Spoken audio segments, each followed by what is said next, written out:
प्यारे बच्चों, 11th class chemistry के फर्स्ट चैप्टर रसायन विज्ञान की कुछ मूल अवधारणाएं के सेकंड लेक्चर में आपका स्वागत है। आज के लेक्चर का हमारा मुख्य टॉपिक रहेगा द्रव्य के गुणधर्म और उनका मापन। इस टॉपिक के अंतर्गत मैं आपको विभिन्न भौतिक राशियों के असाई मात्रकों के बारे में बताऊंगा और विभिन्न भौतिक राशियों के मापन को हम वैज्ञानिक संकेतन में और सार्थक अंकों में किस तरह से व्यक्त कर सकते हैं और सार्थक अंकों से संबंधित महत्वपूर्ण नियम भी हम इस लेक्चर में पढ़ेंगे। और आज का जो लेक्चर है हमारा न्यूमेरिकल्स को सोल्व करने में हमारी बहुत हेल्प करेगा। न्यूमेरिकल्स मीन्स कि हमारे रसायन विज्ञान में कुछ संख्यात्मक प्रश्न होते हैं जो कि बहुत ही इम्पोर्टेंट होते हैं और बोर्ड एग्जाम में लगभग 20% के आसपास संख्यात्मक प्रश्न आते हैं, न्यूमेरिकल्स आते हैं। उन न्यूमेरिकल्स को सोल्व करने में ये लेक्चर आपकी बहुत मदद करेगा। तो आइए शुरुआत करते हैं। अब जैसे मैंने आपको पिछले लेक्चर में बताया था कि हमारे चारों ओर की कोई भी वस्तु जो स्थान घेरती हो, जिसमें कुछ न कुछ द्रव्यमान हो और हमारी एक या एक से अधिक ज्ञानेंद्रियों के द्वारा महसूस की जा सकती हो, ऐसी कोई भी चीज जो है वो क्या कहलाती है? द्रव्य कहलाती है। तो द्रव्य के जो गुण धर्म है, जो इनकी प्रॉपर्टीज है, उसको हम मुख्य रूप से दो भागों में बांट सकते हैं। एक तो है भौतिक गुण धर्म और दूसरा है उसका रासायनिक गुण धर्म। अब भौतिक गुण धर्म में तो जैसे उसका कलर आ गया, उसकी स्मेल आ गई और उसका गलनांक, क्वथनांक यानी उसका मेल्टिंग पॉइंट, बॉइलिंग पॉइंट, उसकी डेंसिटी, घनत्व जो है, ये सारी चीजें, या उसकी अवस्था है कि ठोस अवस्था, द्रव, गैस अवस्था, ये सारा जो है उसके भौतिक गुणों में आ जाते हैं। जो कि रासायनिक गुणों में उसकी ज्वलनशीलता है, वो उसकी अम्लीय प्रकृति है, क्षारीय प्रवृत्ति है, इस टाइप से जो है ये जो गुण है वो रासायनिक गुण धर्मों में आ जाते हैं, केमिकल प्रॉपर्टीज में आ जाते हैं। तो अब देखिए कि अगर हम इन गुण धर्मों को मापें तो भौतिक गुण धर्म आप डायरेक्ट माप सकते हैं। इसके लिए जो है पदार्थ की पहचान या उसके संगठन में कोई भी परिवर्तन लाने की जरूरत नहीं है। कि जैसे हम किसी भी पदार्थ का जो है उसका आयतन मापना चाहें या उसका घनत्व मापना चाहें तो हमें किसी भी प्रकार की रिएक्शन करवाने की जरूरत नहीं है, उस पदार्थ को चेंज करने की जरूरत नहीं है। आप उसमें बिना कोई परिवर्तन किए जो है ये भौतिक गुण धर्मों का मापन कर सकते हैं। जबकि रासायनिक गुण धर्मों को मापने के लिए रासायनिक परिवर्तन होना जरूरी है। ठीक, तो आज हम बात करेंगे भौतिक गुण धर्मों को मापने के लिए। अब मैं आपको एक उदाहरण के माध्यम से भौतिक राशियों के मापन से संबंधित एक बहुत ही इम्पोर्टेंट बात बताने जा रहा हूँ। जैसे मान लेते हैं कि हमारे पास ये कोई एक वस्तु है ए बी और इसकी हमें लंबाई ज्ञात करनी है। और लंबाई जो है, जैसे मैंने 1 मीटर स्केल लिया, भाई ये इतना मान लेते हैं कि 1 मीटर है, 2 मीटर, 3 मीटर, 4, 5 और 6 मीटर। तो ये जो लंबाई है इस वस्तु की कितनी आ गई? 6 मीटर। तो यहां देखिए लंबाई क्या है? एक भौतिक राशि है। क्या है? एक भौतिक राशि है। मीटर क्या है? इस भौतिक राशि का मात्रक है। ठीक, और 6 एक अंक है जो हमें ये बताता है कि इस भौतिक राशि में ये जो मात्रक है ये कितनी बार रिपीट हुआ है। ठीक, ये मात्रक जो 6 बार रिपीट हुआ है, तो ये अंक जो है ये बताता है कि किसी भौतिक राशि में मात्रक कितनी बार जो है वो दोहराया गया है। ठीक है, अब तो इसी तरह से मैं इसको अगर शॉर्ट फॉर्म में लिखना चाहूँ तो कोई भी भौतिक राशि को मैं क्यू लिखता हूँ और वो अंक जो है वो एन लिखता हूँ और मात्रक जो है उसको यू लिखता हूँ। You for unit, unit means मात्रक होता है। Q for quantity, quantity means भौतिक राशि होती है। तो इंग्लिश में इसको ऐसे लिखा जाता है q is equal to n u. ठीक, तो इसी तरह से आप कोई भी भौतिक राशि लिख सकते हैं। जैसे किसी वस्तु का द्रव्यमान मैंने ऐसे लिखा, जैसे 24 किलोग्राम, तो 24 यहाँ पर एन है और किलोग्राम जो है इसका मात्रक है। ठीक, अब एक चीज मैं और बताता हूँ आपको, मात्रकों की पद्धति, इसको इंग्लिश में बोलते हैं सिस्टम ऑफ यूनिट। मात्रकों की पद्धति या सिस्टम ऑफ यूनिट क्या होता है कि ये जितनी भी हमारे पास भौतिक राशियां हैं उन सभी के मात्रकों की एक लिस्ट होती है, एक सेट होता है, एक समुच्चय होता है। ठीक, कि जितनी भी भौतिक राशियां हमारे पास है उन सभी का एक समुच्चय जो है वो क्या कहलाता है, मात्रकों की पद्धति कहलाती है। तो मात्रकों की पद्धति की अगर हम बात करें तो हमारे पास जो है कई सारे मात्रकों की पद्धति हैं, जिसमें से कुछ फेमस मैं आपको यहाँ पर बता देता हूँ। जैसे सीजीएस सिस्टम है, C for centimetre, G for gram और S फॉर सेकंड। ठीक, ये लंबाई की इकाई है, ये द्रव्यमान की और ये समय की। लंबाई, द्रव्यमान और समय की इकाई है। इसी तरह से FPS सिस्टम है, फुट, पौंड और सेकंड। ठीक, इसी तरह से MKS सिस्टम है, MKS फॉर मीटर, किलोग्राम और सेकंड। ठीक, अब देखिए कि ये जितने भी हमारे पास सिस्टम अवेलेबल जो मैंने यहाँ पर आपके सामने जिक्र किया, उनमें कुछ न कुछ छोटी मोटी कमियां थी या कुछ एक भौतिक राशियों के मात्रक ऐसे थे जिनको यूज करना थोड़ा सा मुश्किल था। तो इन सभी की कमियों को दूर करने के लिए सन 1960 में वैज्ञानिकों का एक सम्मेलन हुआ, जिसको हम कहते हैं भार और माप का 11वां सर्व सम्मेलन। उसमें एक अंतर्राष्ट्रीय पद्धति को स्वीकार किया गया और ये मात्रों की जो अंतर्राष्ट्रीय पद्धति है इसको संक्षेप में हम कहते हैं SI पद्धति। वास्तव में जो SI शब्द जो है फ्रांसीसी भाषा के ली सिस्टम इंटरनेशनल डी यूनिट से ड्राइव किया गया है। इसका इंग्लिश में अर्थ होता है इंटरनेशनल सिस्टम ऑफ यूनिट्स, कि मात्रकों का अंतर्राष्ट्रीय सिस्टम, अंतर्राष्ट्रीय पद्धति। ठीक, अब ये अंतर्राष्ट्रीय पद्धति जो है इसमें 7 तो आधार मात्रक है और 2 पूरक मूल मात्रक है।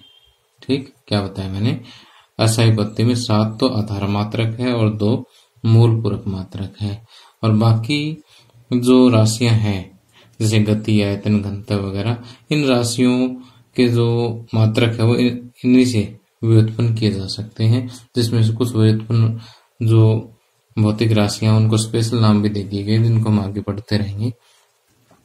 तो यहाँ देखिए कि जो 7 आधार मात्रक है वो कौन से हैं, कि वास्तव में हमारे पास 7 आधार भौतिक राशियां हैं जिनके गुणा भाग करके हम और जो है भौतिक राशियां व्युत्पन्न करते हैं। तो ये 7 भौतिक राशियां कौन सी है, पहले तो इनको अच्छी तरह से हमें देख लेना चाहिए। लंबाई, द्रव्यमान, समय, विद्युत धारा, उष्मागतिक तापमान, पदार्थ की मात्रा, ज्योति तीव्रता। तो लंबाई की जो मात्रक है वो है मीटर और इसका प्रतीक है स्मॉल m। इसी तरह से द्रव्यमान का किलोग्राम, स्मॉल kg, और समय का मात्रक है सेकंड, स्मॉल s से लिखते हैं, और विद्युत धारा का मात्रक है एम्पियर, कैपिटल A लिखते हैं। उष्मागतिक तापक्रम या जिसको सीधा हम तापमान कह देते हैं तो उसका मात्रक केल्विन, कैपिटल K। पदार्थ की मात्रा को हम मोल कहते हैं। ठीक, और ज्योति तीव्रता, पदार्थ की मात्रा का जो मात्रक है वो मोल है और ज्योति तीव्रता का मात्रक जो वो कैंडेला है।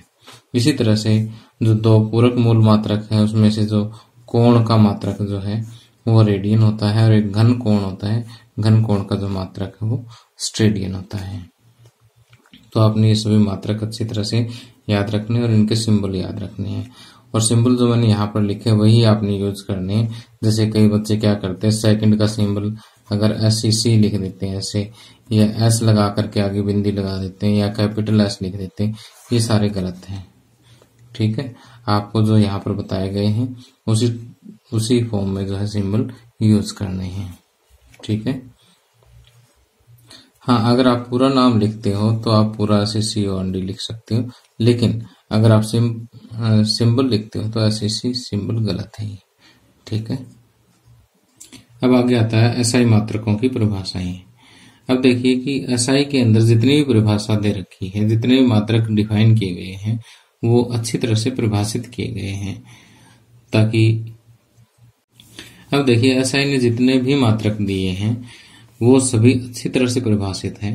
तो इनमें से जो मूल मात्रक है उनकी परिभाषाएं हमारे सिलेबस में है, उनको हम फटाफट पढ़ लेते हैं कि 1 मीटर जो है इसको किस तरह से परिभाषित किया गया है कि अगर लाइट यानी प्रकाश जो है परम निर्वात का मतलब एक ऐसी जगह जहां पर हवा भी ना, बिल्कुल खाली जगह, उसको निर्वात बोलते हैं। निर्वात में 1 सेकंड के 299, 792, 458 इतनेवें हिस्से, यानी 1 सेकंड का इतनेवें हिस्से में लाइट जितनी दूरी तय करती है ना, प्रकाश जितनी दूरी तय करता है, वो दूरी जो है किसके बराबर है? 1 मीटर के बराबर है। देखिए बिल्कुल आसान भाषा में लिखी है मैंने। प्रकाश द्वारा परम निर्वात में 1 सेकंड के इतनेवें भाग में तय की गई दूरी जो है वो क्या है? 1 मीटर है। ठीक। अब आगे दूसरी परिभाषा आती है किलोग्राम की। अब किलोग्राम को परिभाषित करने के लिए देखिए कि फ्रांस की राजधानी है पेरिस, उसके पास सेवर्स नाम की एक जगह है जहां पर international bureau of weight and measurement का एक ऑफिस है। तो वहां पर क्या है कि एक प्रोटोटाइप रखा हुआ है, एक नमूना रखा हुआ है, ठीक, जो प्लेटिनम इरेडियम मिश्र धातु का बना हुआ है। ठीक, क्या बताया मैंने? पेरिस के पास सेवर्स नाम की जगह है जहां पर अंतरराष्ट्रीय bureau of weight and measurement है। ठीक, वेट मतलब भार और मेजरमेंट मतलब मापतोल, कि अंतरराष्ट्रीय मापतोल ब्यूरो है वहां पर। ठीक है, वहां पर एक प्लेटिनम इरेडियम धातु का बना हुआ एक इस तरह से जो है बेलन रखा हुआ है। उस बेलन का जो द्रव्यमान है वो किसके बराबर है? 1 किलोग्राम के बराबर है। ठीक, इसके अलावा व्यवहार में हम 1 किलोग्राम को इस तरह से भी डिफाइन कर सकते हैं कि 1 लीटर पानी का 4 डिग्री सेल्सियस पर जो द्रव्यमान होता है वो किसके बराबर होता है? 1 किलोग्राम के बराबर होता है। या कार्बन 12 एक परमाणु होता है, उसके इतने परमाणु 5.0188 गुणा 10 की पावर 25 परमाणुओं का मिलकर के जितना द्रव्यमान होता है वो किसके बराबर है? 1 किलोग्राम के बराबर है। ओके, अब देखिए 1 सेकंड की परिभाषा काफी आसान है कि एक परमाणु घड़ी होती है जो कि बिल्कुल एग्जैक्ट टाइम बताती है। उसमें सीजियम का क्रिस्टल होता है, सीजियम के परमाणु जो है वो कंपन करते रहते हैं। ठीक है, तो वो कहता है कि सीजियम का परमाणु जो है 91, 92, 63, 17, 70 इतनी कंपन बनाने में जितना समय लेता है ना वो किसके बराबर होता है? 1 सेकंड के बराबर होता है। कि परमाणु घड़ी में सीजियम परमाणु जो है इतने कंपन करने में जो जितना समय लेता है वो किसके बराबर है? 1 सेकंड के बराबर है।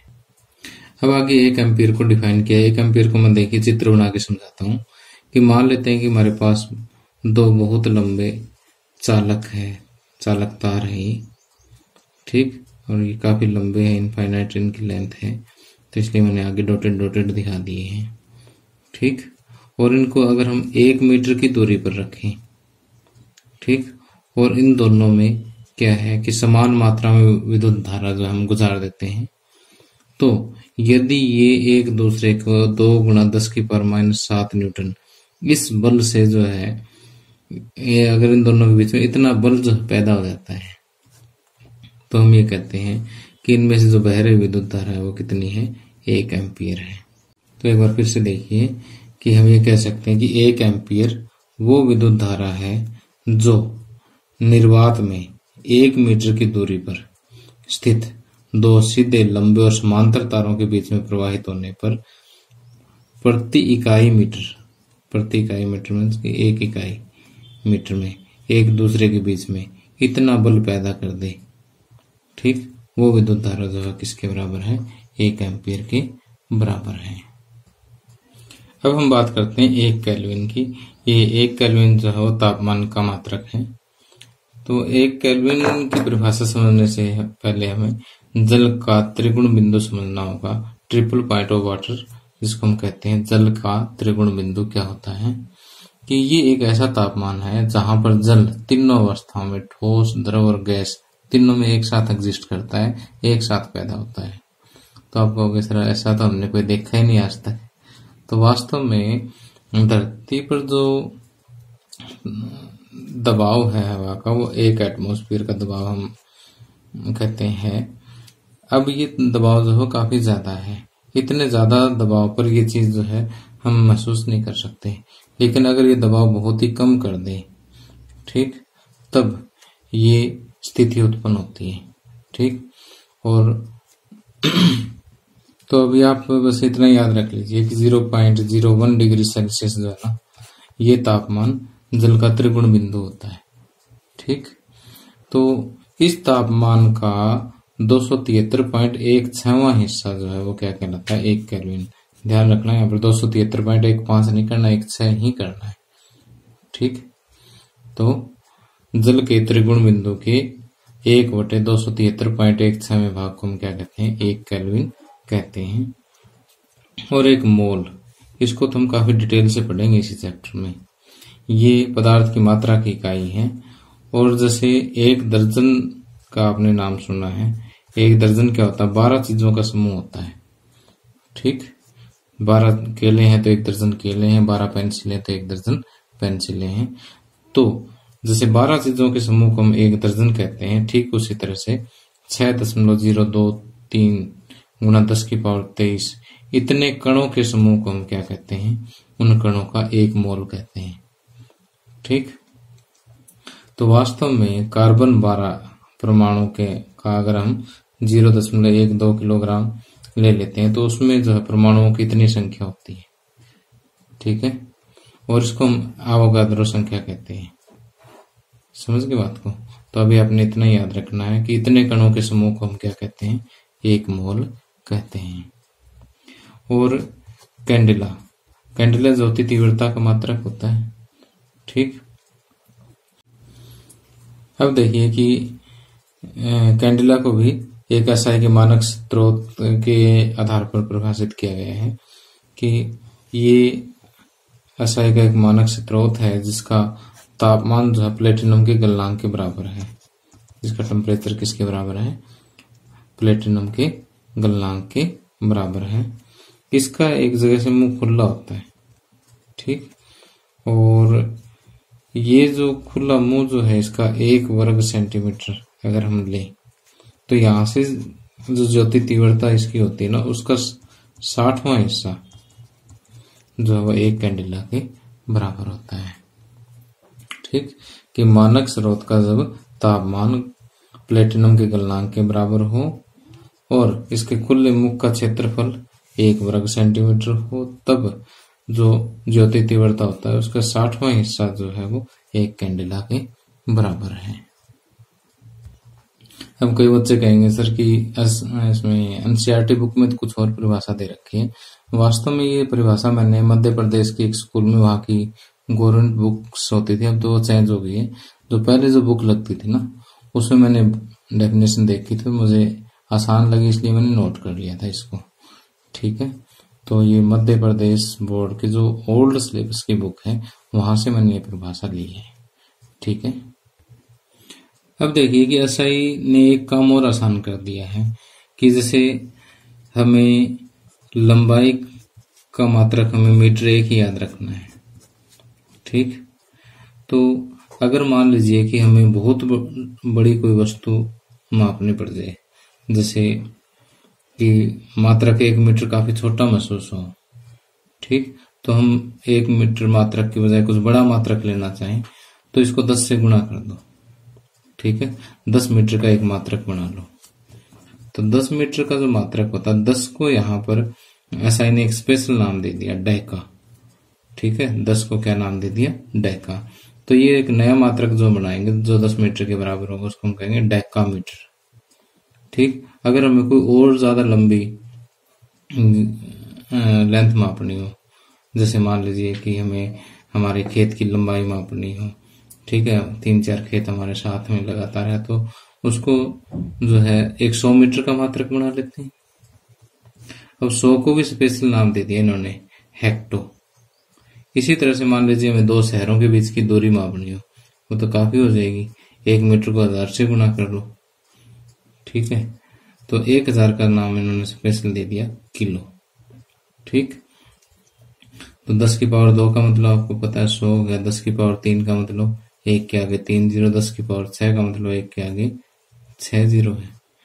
ठीक है, तो अब जो ये संख्याएं हैं 10, 100, 1000, ये क्या कहाँ लगती है? मात्रक से पहले लगती है, और जो चीज पहले लगती है ना उसको बोलते हैं पूर्व लगन। ठीक, जो चीज पहले लगती है उसको बोलते हैं पूर्व लगन। और जो पूर्व लगन है उनके स्पेशल नाम आपको यहाँ से याद करने हैं। 10 का मतलब डेका, 100 का मतलब हेक्टो। अब एक चीज और बता देता हूँ, सिर्फ मीटर के लिए नहीं है। मान लिया कि द्रव्यमान की इकाई जो है क्या है हमारे पास, ग्राम है। ठीक, और हमें ज्यादा द्रव्यमान मापना हो तो किलोग्राम हम यूज कर सकते हैं, यानी 1000 से गुणा कर दो उसको। ठीक, और इसी तरह से अगर जैसे शक्ति है, शक्ति का मात्रक मान लेते हैं हमारे पास SI में वाट होता है, और बहुत ज्यादा विद्युत शक्ति हमें मापनी हो या कोई भी शक्ति मापनी हो तो उसको हम मेगावाट जो है बड़ा मात्रक ले सकते हैं। ठीक, तो इस तरह से ये जो पूर्व लगन है किसी भी मात्रक से पहले लगाए जा सकते हैं। जरूरी नहीं कि आप मीटर या किलोग्राम से पहले लगाओ, किसी से भी पहले लगाए जा सकते हैं। ठीक, तो बड़े मात्रकों के लिए याद रखने अपने 10 के लिए डेका, 100 के लिए हेक्टो, 1000 के लिए किलो, 10 की पावर 6 के लिए मेगा, 10 की पावर 9 के लिए गीगा, 10 की पावर 12 के लिए टेरा, 10 की पावर 15 के लिए पेंटा, 10 की पावर 18 के लिए एक्सा, 10 की पावर 21 के लिए जेटा, और 10 की पावर 24 के लिए योटा। और इनके संकेत को भी बड़े अच्छी तरह से आपने याद रखना है। ठीक, अब देखिए कि अगर हमारे पास मात्रक जो है कुछ कोई भौतिक राशि बिल्कुल छोटी हो तो उसका मात्रक हमें छोटा करना पड़ेगा। तो इसी तरह से 10 से 100 से 1000 से हम भाग देंगे। ठीक, 10 की पावर -1 का मतलब 1/10, 10 की पावर -2 का मतलब 1/10 की पावर 2 यानी 1/100, 1/1000। ठीक, इसी तरह से चलते रहेंगे। ठीक, तो 10 की पावर -1 के लिए पूर्व लगन यूज करते हैं डैसी, संकेत है स्मॉल डी, और डेका का है DA। इन दोनों को ध्यान से देखना आपने। ठीक है, दोनों मिक्स मत कर देना इनको। इसी तरह से 10 की पावर -2 के लिए सेंटी, 10 की पावर -3 के लिए मिली, 10 की पावर -6 के लिए माइक्रो, 10 की पावर -9 के लिए नैनो, 10 की पावर -12 के लिए पिको, 10 की पावर -15 के लिए फेमटो, 10 की पावर -18 के लिए एटो, 10 की पावर -21 के लिए जेप्टो, और 10 की पावर -24 के लिए ग्योप्टो।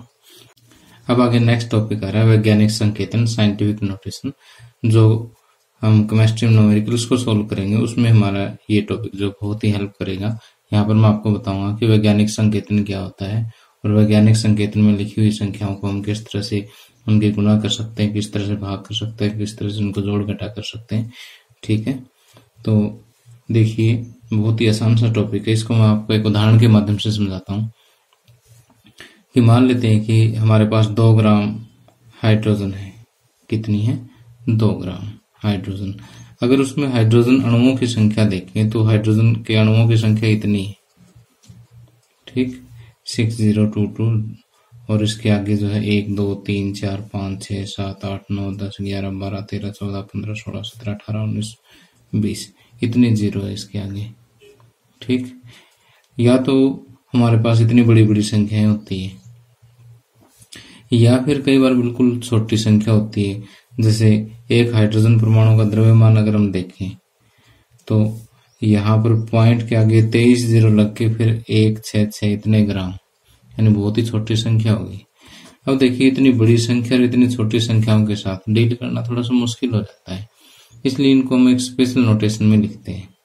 कैसे लिखते हैं देखिए कि जैसे इस संख्या में कहीं भी डेसिमल नहीं है तो इसका मतलब इसके लास्ट में डेसिमल है, दशमलव जो इसके लास्ट में है। तो इस दशमलव को मैं एक नॉन जीरो के, एक अशून्य अंक के बाद में लगाता हूं।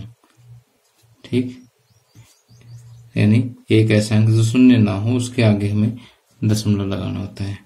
उसके बाद 0 2 2, ठीक, आगे तो सारे जीरो ही है, लास्ट वाले 0 दशमलव के बाद छोड़ देते हैं, गुणा में 10 की पावर। अब देखिए कि इस पॉइंट को हमने कितने स्थान तक किया, देखिए यहां से जंप करवा के और यहां ले आए। ठीक, तो जितने अंकों के ऊपर से इसने जंप ले लिया उतना ही 10 की पावर आ जाएगी। 1 2 3 4 5 6 7 8 9 10 11 12 13 14 15 16 17 18 19 20 21 22 और 23। ठीक, तो इसमें परमाणुओं की संख्या कितनी हो जाएगी? 6.022 गुणा 10 की पावर 23। अब आप बताइए कि ये संख्या आसान है पढ़ना है या फिर ये आसान है? नेचुरल सी बात है कि नीचे वाली फॉर्म आसान है। तो ये जो इस तरह से हम एक नॉन जीरो के बाद दशमलव लगा करके बाकी जो दशमलव स्थान है इस तरह से 10 की पावर में लगा देते हैं, तो ये जो इस तरह का जो रूप है ना, ये क्या कहलाता है? वैज्ञानिक संकेतन कहलाता है। ठीक, अब बहुत छोटी संख्याओं को कैसे करेंगे? इसका भी दशमलव जो है यहां से जंप करवा के और एक नॉन जीरो के बाद में यहां रख देते हैं। ठीक, तो यहां देखिए कि संख्या इतनी बड़ी थी, उसको डेसिमल लगाए एक के बाद तो संख्या छोटी हो गई। छोटी होगी तो 10 की पावर हमें बड़ी करनी पड़ेगी। ठीक है, यानी प्लस में जाएगी पावर। अब देखिए कि इतनी छोटी संख्या है, इसको दशमलव अगर यहाँ ले जाऊंगा तो संख्या तो बड़ी हो जाएगी, 1.66 से तो बड़ी होगी। 10 की पावर अब हमें छोटी करनी पड़ेगी, माइनस में रखनी पड़ेगी। ठीक, और जितने अंकों के ऊपर से आपने डेसिमल को दशमलव को जंप करवाया उतने ही यहाँ पर पावर लगा देंगे।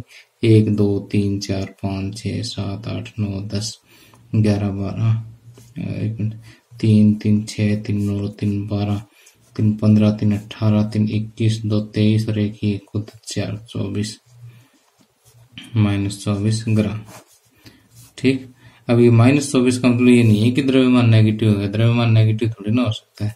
-24 का मतलब है कि ये अगर इसको हम लिखे तो 1.66 और बटे में 1 के आगे 24 जीरो ऐसे। ठीक, या फिर इसका मतलब पावर अगर माइनस किया तो इसका मतलब संख्या 1 से छोटी है। ठीक है, नेगेटिव नहीं है, ध्यान रखना इसको। तो वैज्ञानिक संकेतन में लिखते समय अगर संख्या बड़ी है तो पावर किस में आएगी? प्लस में। और संख्या अगर 1 से छोटी है तो ये जो पावर है किस में आएगी? माइनस में। ठीक, यानी कहने का मतलब ये है कि डेसिमल पॉइंट को अगर आप राइट में सरकाओगे तो ये नेगेटिव, वापस लेफ्ट में लेके आओगे तो 10 की पावर पॉजिटिव आएगी। तो जो चीज मैंने आपको समझाई है वो नोट्स में लिख दी मैंने कि बहुत बड़ी या बहुत छोटी संख्याओं को निम्नलिखित रूप में प्रदर्शित करते हैं। ये थोड़ा सा कट हो गया, इसको ऐसे लिखते हैं n गुणा 10 की पावर n। यहाँ पर n एक दशमलव संख्या है जिसका मान 1.000 से 9.999 के बीच में कुछ भी हो सकता है। इसको हम कहते हैं डिजिट टर्म। ये जो शुरू में एक नॉन जीरो के बाद दशमलव लगा के जो संख्या बनाई थी उसको क्या कहते हैं? Digit term. ठीक, और जो n है ये 10 की घात आती है। ठीक, उदाहरण मैंने आपको लेके बताई दी है। अब देखिए कि जब हम न्यूमेरिकल सॉल्व करेंगे तो इन वैज्ञानिक संकेतन में जो संख्याएं लिख रखी है उनकी गुणा भी करनी पड़ेगी, भाग भी करना पड़ेगा, जोड़ घटा भी करनी पड़ेगी। तो वो सीख लेते हैं। यहाँ पर जस्ट 2 मिनट का काम है कि एक एग्जांपल ले लेता हूं मैं। जैसे मान लेते हैं हमारे पास एक संख्या 5.6 गुणा 10 की पावर 5। इसको हमें गुणा करनी है 6.9 गुणा 10 की पावर 8 से। अगर इसको गुणा करनी है तो जो डिजिट टर्म होती है हमारी, यानी जो दशमलव वाली संख्या होती है, इनको अलग गुणा कर लो। ठीक, और जो पावर है उनकी अलग कर लो। ठीक, अब पावर को सॉल्व करते टाइम वही घातांक के नियम लगेंगे जो हम छोटी क्लासेस के गणित में पढ़ते हैं। अब 5.6 और 6.9 इनकी जब हम गुणा करेंगे तो ये गुणा मैंने पहले करके रखी हुई 38.64 आएगी।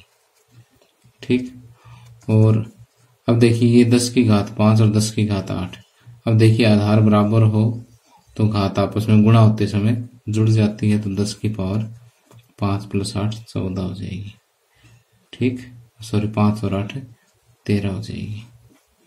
ठीक, अभी आ गया 38.64 गुणा 10 की पावर 13। अब देखिए क्या ये साइंटिफिक नोटेशन है, क्या वैज्ञानिक संकेतन है? सिंपल सी बात नहीं है, क्योंकि इस वैज्ञानिक संकेतन में तो एक अंक के बाद दशमलव लगता है।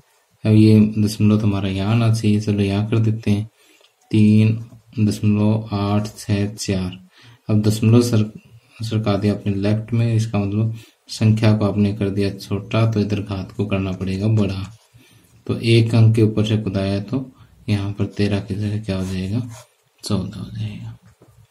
ठीक, चलो एक उदाहरण और दे देता हूँ।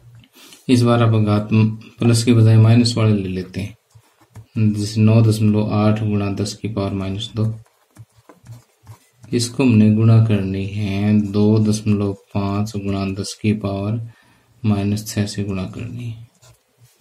तो वही चीज है कि जो डिजिट टर्म है उनकी अलग कर लो, और जो घात वाला है उनका हिसाब किताब अलग कर दो बस। 9.8 को 2.5 से करेंगे तो 24.50 आएगा, और ये -2 और -6 जब ऐड होंगे तो कितना आएगा, -8। अब देखिए कि ये जो पॉइंट है ये हम एक डिजिट पहले लेके जा रहे हैं, संख्या को छोटी कर रहे हैं, संख्या को छोटी कर रहे हैं, तो यहाँ पर घात 1 प्लस हो जाएगी, -8 + 1 -7 हो जाएगी। ठीक, तो 2.45 गुणा 10 की पावर -7। अब देखिए कि वैज्ञानिक संकेतन में जो संख्याएं निरूपित होती है उनका अगर हमें भाग करना हो तो भी वही घातांक के नियम में लगे, कोई अलग से तो इसका है नहीं। जैसे 2.7 गुणा 10 की पावर -3 को अगर हमें भाग देना है 5.5 गुणा 10 की पावर 4 से, तो यहाँ पर लिखेंगे 2.7 भाग में 5.5। 2.7 को 5.5 से भाग दे लेंगे, और 10 की पावर -3, और ये नीचे जो पावर प्लस की ऊपर आएगी तो माइनस की पावर हो जाएगी।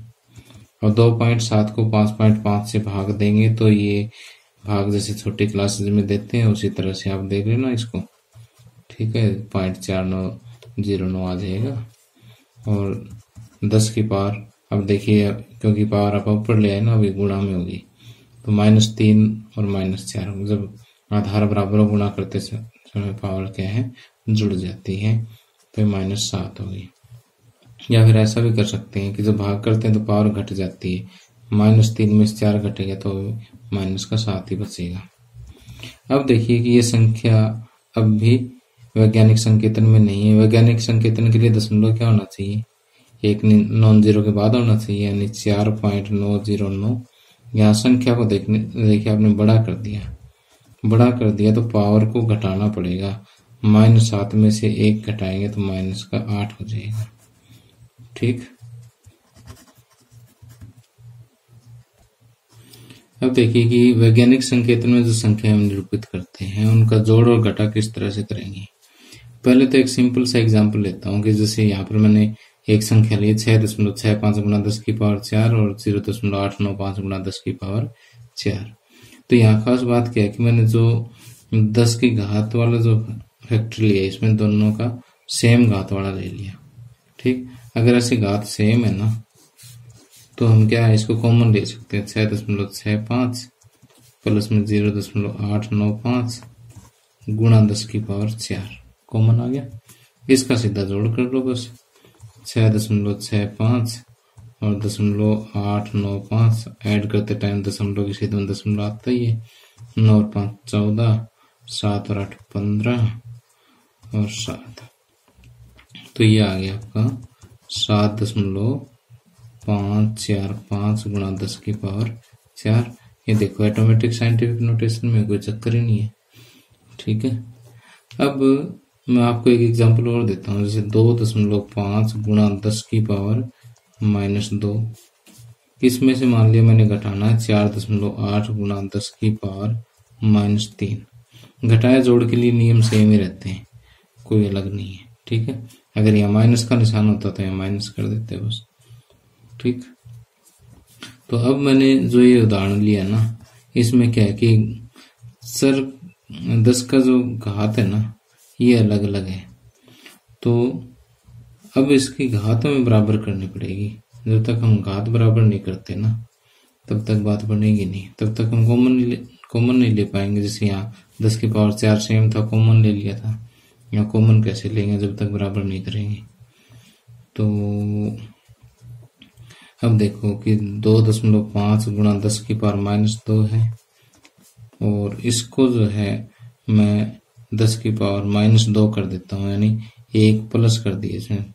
-3 को 1 बढ़ाएंगे तो -2, अगर इधर बढ़ाया तो ये कम करना पड़ेगा, तो 0.48 गुणा 10 की पावर -2। ठीक, तो सिंपल सी बात है कि अगर इधर संख्या हम दशमलव सरका के छोटी कर रहे हैं तो ये घात बड़ी हो जाएगी, और ये अगर सरका करके हम संख्या को बड़ी कर रहे हैं तो छोटी हो जाएगी। अब इसको हमने बड़ा किया तो संख्या को छोटा कर दिया बस। तो अब देखो 2.5 -0.48 और 10 की पावर -2 आ गया कॉमन। 2.5 में से 0.48 मैंने माइनस करना है, तो 2.02 आ जाएगा ये, गुणा 10 की पावर -2। तो ये ऑटोमेटिक साइंटिफिक नोटेशन में है। अगर नहीं होता तो आप इसको वही डेसिमल हमें पोजीशन उसकी चेंज करनी आएगी। ठीक है, तो इस तरह से ये साइंटिफिक नोटेशन वाला आपने याद रखना है। ठीक, अब आइए इस लेक्चर के लास्ट में मैं आपको ये बताता हूँ कि सार्थक अंक क्या होते हैं, सिग्निफिकेंट फिगर्स क्या होते हैं। इसको एक उदाहरण के माध्यम से समझाता हूँ, आपको बहुत अच्छे से समझ आ जाएगा। कि मान लेते हैं कि मेरे पास ये एक स्केल है, और इस स्केल की हेल्प से जो है मैं इस वायर की लेंथ मापना चाहता हूँ। ठीक है, और इस स्केल के ऊपर हम लिख लेते हैं कि 0 सेंटीमीटर 1 2 3 4 5 6 7 8 9 ये स्केल है मेरे पास, और ये जो 1 2 3 4 लिखे हैं सेंटीमीटर है ये सारे। ठीक, अब देखिए कि अगर इस वायर की लेंथ है अगर मैं मापना चाहता हूँ तो इस स्केल के साथ इसको लगाना होगा। बस एग्जैक्टली लगा दिया मैंने। यहाँ पर आप देख पा रहे हो कि 6 सेंटीमीटर तो कन्फर्म है कि है ही है, इस पे तो हमारा पूरा विश्वास है। ठीक, ये निश्चित अंक है। लेकिन उसके बाद जैसे ये आधे से थोड़ा सा फालतू चला गया है, तो देखो यहाँ तक आ गया ना ये, तो जैसे इसमें अब हमें अंदाजा ही लगाना पड़ेगा कि 6.5 तो यहाँ 6.66 लगभग 6.7 के आसपास होगा। अब ये जो है 6 तो क्या है, एक निश्चित संख्या है। 6 तो क्या है, निश्चित संख्या, और 7 जो है ये अनिश्चित है। अभी ये हमने अंदाजे से लिखा है। तो इस तरह से मान लेते हैं कि ये तार काफी लंबी होती, तो ऐसे हो सकता था कि 26.7, तो 26 क्या हो जाती है, निश्चित हो जाती है, आगे वाला जो है अनिश्चित हो जाता है। तो जितनी भी निश्चित संख्याएं हैं और एक अनिश्चित, ये सारे मिला करके क्या बनते हैं, सार्थक अंक। क्या बताया मैंने, जितनी भी निश्चित संख्याएं हैं या निश्चित संख्या में जितने भी डिजिट हैं वो, जितने भी अंक हैं वो, और एक अनिश्चित संख्या वाला अंक जो है, ये सभी मिलकर के क्या बनते हैं, सार्थक अंक। तो इस 6.7 में जो है 2 सार्थक अंक है, 6 और 7, यानी आपको अनिश्चित एक ही लेना है। अब देखिए कि मैं अगर ये पैमाना बदल देता हूँ और 5 और 6 के बीच में, यानी 6 और 7 के बीच को अगर मैं 10 हिस्सों में कन्वर्ट कर देता हूँ, यानी स्केल अब आप चेंज कर देते हैं, ये वाला स्केल ले लेते हैं भाई। अब देखिए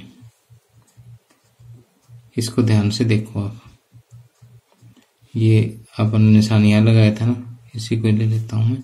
ठीक, इस तार को हटा देता हूं एक बार, और यहां पर इस वीडियो को जूम करके देखो आप।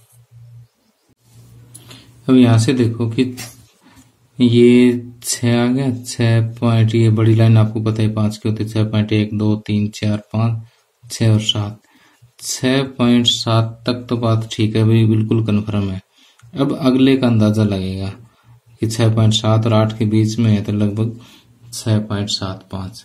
अब इस मापन में क्या है कि 6.7 ये तो हो गए निश्चित। ठीक। और ये एक हो गया अनिश्चित।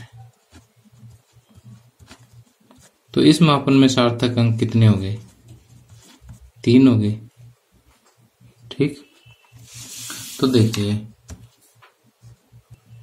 कि यहाँ सार्थक अंक 2 थे, यहाँ सार्थक अंक 3 है। तो इसमें से आप ज्यादा अच्छा माप किसको मानते हो? इसको मानते हो, इसको मानते हो? नेचुरल सी बात है ये वाला होगा। तो सार्थक अंकों की संख्या जितनी अधिक होगी ना, माप उतना ही बढ़िया माना जाता है। ठीक है। अगर मान लेते हैं कि अब यहाँ पर इस सेंटीमीटर के हमने 10 हिस्से कर देते हैं, मिलीमीटर में माप दिया था, अगर उसके भी आगे 10वां हिस्सा और माप सकते तो एक सिग्निफिकेंट डिजिट और आ जाता, एक सार्थक अंक और आ जाता, मापन हमारा और भी ज्यादा शुद्ध हो जाता। ठीक है। तो अब देखिए कि जो सार्थक अंक की मैंने परिभाषा बताई है वो आप यहाँ से देख भी सकते हैं नोट्स में से, और नोट्स ये आप नीचे वीडियो के डिस्क्रिप्शन में एक लिंक दे रखा, वहां से डाउनलोड कर सकते हैं। कि किसी संख्या के वे अंक जिनके द्वारा भौतिक राशि को पूर्णतः उसके यथार्थ मान तक व्यक्त कर सकते हैं, सार्थक अंक कहलाते हैं। यानी यथार्थ मान, उसका ओरिजिनल वैल्यू जो है उस तक व्यक्त करने के लिए जो अंक हम यूज करते हैं वो सार्थक अंक होते हैं। सार्थक अंकों में क्या होता है? सभी निश्चित संख्याएं होती है और साथ में एक अनिश्चित संख्या होती है। ठीक। और मापन में सार्थक अंकों की संख्या जितनी अधिक होगी, मापन जो उतने बड़ी, यानी उसमें अनिश्चितता उतनी कम होती है। ठीक है।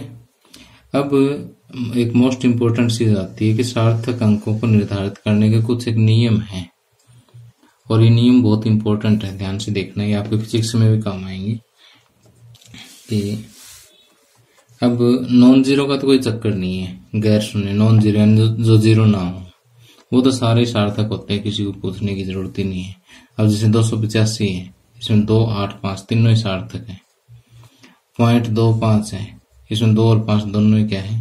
सार्थक है। तो इसमें 3 सार्थक अंक है, इसमें 2 सार्थक अंक है। ठीक। अब समस्या सिर्फ किसकी होती है? जीरो की होती है। ठीक है। नॉन जीरो का तो कोई चक्कर ही नहीं, मैंने यहाँ बताई है। अब जीरो में क्या होता है कि अगर दो गैर जीरो, दो नॉन जीरो के बीच में अगर जीरो जितनी भी आएगी वो सार्थक मानी जाएगी। अब जैसे 2.005 है, अब ये भी नॉन जीरो, ये भी नॉन जीरो, इनके बीच में जितनी जीरो आ गई वो क्या है? सार्थक। तो इसमें 1, 2, 3, 4 सार्थक अंक माने जाएंगे इसमें। ठीक। लेकिन अगर नॉन जीरो से पहले जीरो आती है, नॉन जीरो से पहले अगर जीरो आती है तो ये सार्थक अंक नहीं माने जाते, ध्यान रखना। तो इसमें सिर्फ 2 ही सार्थक अंक है, 5 और 2। इसी तरह से 0.03 नॉन जीरो से पहले जीरो है, इससे पहले कोई नॉन जीरो भी नहीं है। ठीक है। गैर शून्य भी कोई नहीं है, तो इसका मतलब ये दोनों जीरो सार्थक अंक नहीं है, सिर्फ एक, ये 3 ही सार्थक अंक है। तो इसमें सार्थक अंक कितना है? 1, और वह है सिर्फ 3। अब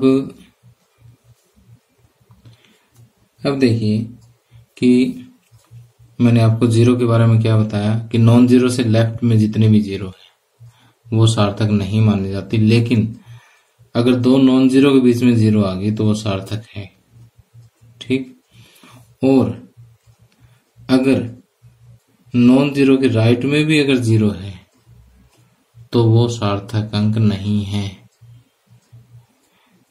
प्रोवाइडेड दैट कि दशमलव नहीं लगा होना चाहिए। जैसे 100 में सिर्फ एक ही दशमलव है और सिर्फ एक ही सार्थक अंक वह 1, लेकिन अगर आपने यहां दशमलव लगा दिया, ठीक, 100 के बाद दशमलव लगा दिया, तो अब ये सारी जीरो जो है वो सार्थक बन जाएगी। नॉन जीरो से राइट में अगर दशमलव लगा हुआ है तो ये सारी जीरो क्या है? सार्थक अंक मानी जाएगी।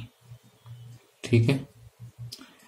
तो इसी तरह से हम एक और एग्जांपल ले लेते हैं कि अगर आपने लिख दिया कि 1000.04, तो इसमें सारी जीरो जो है वो सार्थक मानी जाएगी क्योंकि नॉन जीरो के बीच में है। आपने लिखा सिर्फ 1000, तो ये सार्थक नहीं माने जाएंगे। ठीक। लेकिन आपने लिख दिया 1000.0, तो अब ये 1 2 3 4 सार्थक अंक हो गए। ठीक है।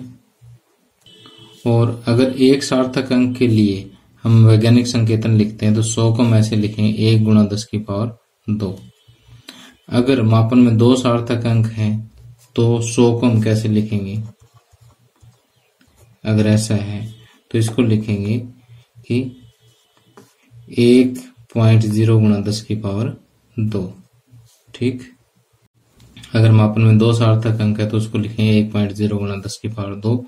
3 सार्थक अंक अगर शो करने हो तो 1.00 × 10⁻²। यानी है सिर्फ संख्या 100। वैसे जनरल कैलकुलेशन में तो कोई फर्क नहीं पड़ता, लेकिन अगर हम उसमें बात करते हैं कि इसमें सार्थक अंकों में, तो अगर एक सार्थक अंक है तो ऐसे, 2 सार्थक अंक है तो 1.0, यानी ये, क्योंकि जो 10 की घात में जो है ना, ये वाले सार्थक अंकों में काउंट नहीं होते। ठीक। सार्थक अंकों में सिर्फ ये डिजिट टर्म होती है, सिर्फ उसी सार्थक अंक देखते हैं। ठीक है। अब आगे आता है सार्थक अंकों को जोड़ना और घटाना। अब जोड़ने और घटाने के लिए देखो, मैं एक उदाहरण के माध्यम से समझा देता हूँ आपको। जैसे 3.5, 4.43, 6.001। अगर इसका हम टोटल करेंगे तो जैसे मैं यहाँ से देख के लिख देता हूँ। ठीक। ये इसका प्लस है सभी का। अब सार्थक अंकों में क्या करते हैं कि दशमलव के बाद देखते हैं कितने सार्थक अंकों के जोड़ और घटा में हम क्या देखते हैं कि दशमलव के बाद कितने सिग्निफिकेंट फिगर है। यहाँ पर 1 है, यहाँ पर 2 और यहाँ पर 3 है। तो कम से कम कितना है? कम से कम सिर्फ 1 है। तो उत्तर में भी सिर्फ दशमलव के बाद 1 ही सिग्निफिकेंट फिगर लेना आपने। तो इसका आ जाएगा 13.9। ठीक। तो जोड़ और घटा के लिए तो ये नियम है कि दशमलव के बाद कम से कम सिग्निफिकेंट फिगर देखोगे, सार्थक अंक देखोगे। कम से कम जितने सार्थक अंक है उतने ही आपने उत्तर में लेने। ठीक। और गुणा और भाग में क्या करना है? आपने टोटल देखने हैं। जैसे 2.5 और 1.25 की गुणा किया आपने, 3.125 आ गई। अब यहाँ पर सिग्निफिकेंट फिगर है 2, यानी यहाँ सार्थक अंक है 2 और यहाँ सार्थक अंक है 3। टोटल देखने, यहाँ दशमलव के बाद का कोई चक्कर नहीं है। दशमलव के बाद सिर्फ देखोगे आप जोड़ और घटा में। गुणा और भाग में क्या देखोगे? टोटल इसमें 2, इसमें 3 है। तो कम से कम देखो कितने? 2। तो उत्तर में भी 2 ही मिलेंगे आपको। तो इसमें उत्तर में 3.1 आ जाएगा। ठीक। तो कोई बच्चा कहता है 3.12 लिख दे तो क्या फर्क पड़ेगा? अब देखो, जब आप छोटी क्लासेस में काम कर रहे थे तो कोई फर्क नहीं पड़ता, लेकिन अगर सार्थक अंकों के साथ डील कर रहे हो, अगर इसी पर ही आधारित कोई प्रश्न आपके एग्जाम में है और आपने इस सवाल का आंसर 3.1 की बजाय 3.12 लिखते तो गलत होगा 100%। ठीक है। हाँ, वैसे आप जनरली कुछ काम कर रहे हो जहाँ सार्थक अंकों का कोई विशेष रोल नहीं है, वहां तो आपकी मर्जी है। ठीक है। अब मैं आपको सार्थक अंकों की राउंडिंग करना सिखाता हूँ। राउंडिंग ऑफ यानी उसको निकटतम लाना सिखाता हूँ। अब जैसे मान लेते हैं कि मेरे पास एक संख्या 3.8, 1.38 चाहिए। मेरे पास एक संख्या है और मुझे चाहिए सिर्फ 3 सिग्निफिकेंट ही। इसका मतलब 6 तो मुझे ड्रॉप करना पड़ेगा कि कोई सवाल मैं ऐसा कर रहा हूँ, कोई सवाल ऐसा हल कर रहा हूँ कि उसके उत्तर में मुझे सिर्फ 3 सिग्निफिकेंट डिजिट ही लेने पड़े। तो ये 3 ही लूंगा, 6 तो मुझे ड्रॉप करना पड़ेगा। 6 ड्रॉप अगर करना पड़ेगा तो अब देखो, संख्या 6 ना 5 से बड़ी है। अगर कोई अंक 5 से बड़ा है तो ये पहले वाला 1 बढ़ जाएगा, ये हो जाएगा 1.39। इसको 1 प्लस करते हैं। ठीक। और अगर यही संख्या होती 1.384, यानी ये संख्या क्या होती? 5 से छोटी होती और फिर इसको ड्रॉप करना होता, तो इसको मैं लिखता 1.38। इसको बढ़ाता नहीं, सीधा ही ड्रॉप हो जाता है, सीधा ही भाग जाता है यहाँ से। ठीक है। इसमें कोई बढ़ोतरी आपने नहीं करनी अगर ये 5 से छोटा है तो। यानी जिस डिजिट को, जिस अंक को आपने ड्रॉप करना, वो देखो 5 से बड़ा है तो इसको 1 बढ़ा दो, 5 से छोटा है तो ऐसा कैसा पड़े रहने दो। अब बात आती है कि अगर एग्जैक्टली 5 ही हो तो, जैसे 6.35 है, तो हमें ये इसको 2 डिजिट तक राउंड करना है, ठीक है, 5 को भगाना है ऐसे। तब देखते हैं कि ये जो 5 हटाने के बाद यहाँ वाली संख्या देखो, ये विषम है तो एक बढ़ जाएगी, और सम है तो ऐसे कैसे रहेगा कि 6.35 है ना, तो 5 हमने इसको हटा दिया, और ये विषम है तो 6.4 हो जाएगी, ठीक। लेकिन अगर ये संख्या है 6.25, अब आपने 5 हटाना है यहाँ से, और ये संख्या देखो क्या है, सम है तो आप इसको नहीं छेड़ोगे, 6.2 लिख दो इसको, ठीक। तो राउंडिंग का तो सिंपल सा हिसाब है कि अगर जो डिजिट ड्रॉप करना 5 से बड़ा है तो एक बढ़ा दो, 5 से छोटा है तो मत बढ़ाओ, ऐसा कैसा पड़े रहने दो। अगर एग्जैक्टली 5 है और उससे 5 से पहले वाला अंक देखो, अगर विषम है तो बढ़ा दो, सम है तो छोड़ दो, ठीक। तो ये राउंडिंग के रूल है। बाकी आप यहाँ से जब नोट्स में से पढ़ोगे तो और अच्छे से समझ आ जाएगा। तो प्यारे बच्चों, आज के लेक्चर में इतना ही, और अगले लेक्चर में मैं आपको रसायन विज्ञान की कुछ बहुत ही छोटी छोटी परिभाषाएं हैं, जैसे द्रव्यमान और भार, आयतन, देखने में आसान लगती है और वैसे तो है भी आसान, लेकिन ये सीखनी बहुत जरूरी है। कई बार ये छोटे छोटे चीजें जो है ना, वो कंफ्यूजन पैदा कर देती है, और बच्चे जो है बिल्कुल छोटी छोटी चीजों को अपनी कमजोरी बना के बैठ जाते हैं। तो ये मैं आपको बहुत अच्छे ढंग से इस टाइप की और कई सारी डेफिनेशंस करवाऊंगा, जो आपको हर टाइप में काम देगी और आपका कंसेप्ट जो है स्ट्रांगली बिल्ड करने में आपकी हेल्प करेगी। तो प्यारे बच्चों, मेरा लेक्चर आपको कैसा लगता है मुझे कमेंट करके जरूर बता दिया करो। Thank you, have a nice day.